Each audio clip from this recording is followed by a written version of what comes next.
Hey, hello YouTube. Happy Saturday.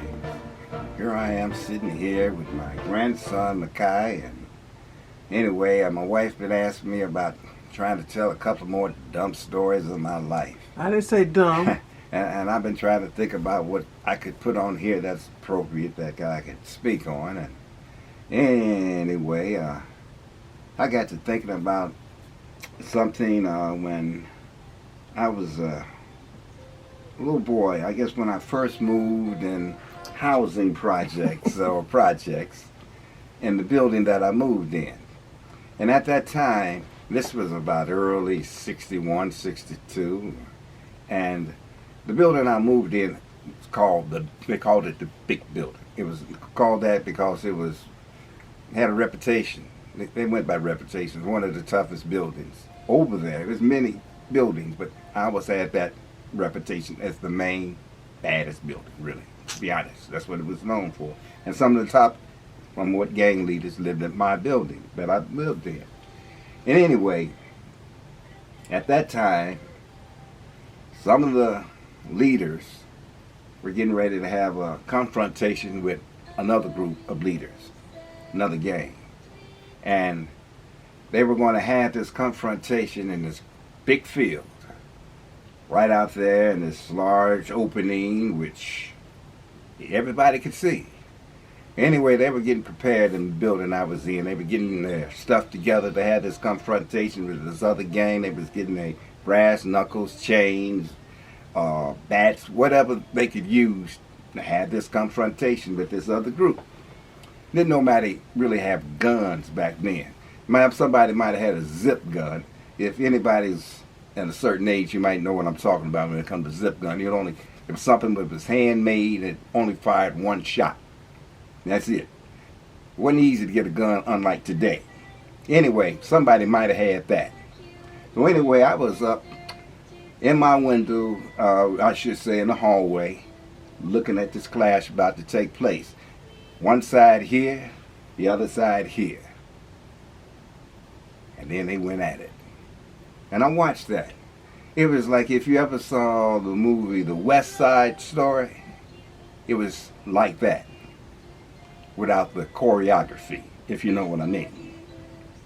I mean, they went at it for a good while, and very next day, the fellas that was in it, they were all licking their wounds, bandaged up, bloodied up, bruised up, some of them looking a mess.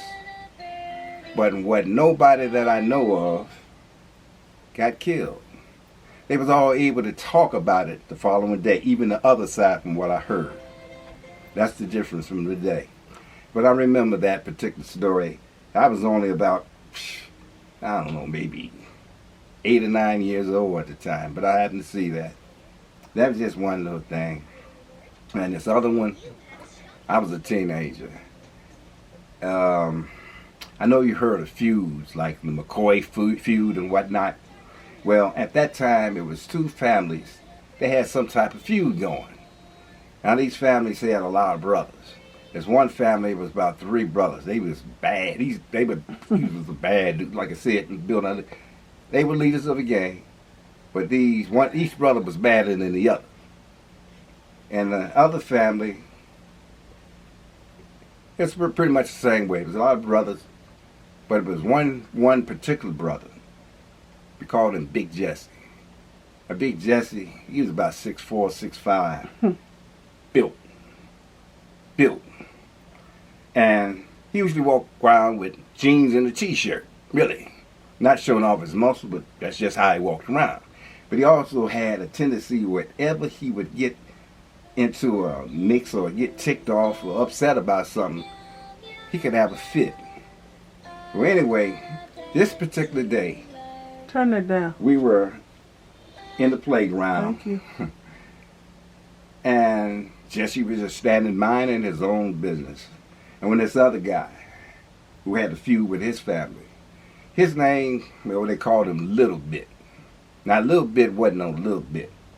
Now, he was about maybe 5'11", 6 feet, but he was wide and built and had a reputation.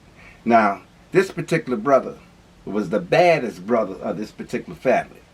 Anyway, he came up to my man Jesse, just standing there minding his own business.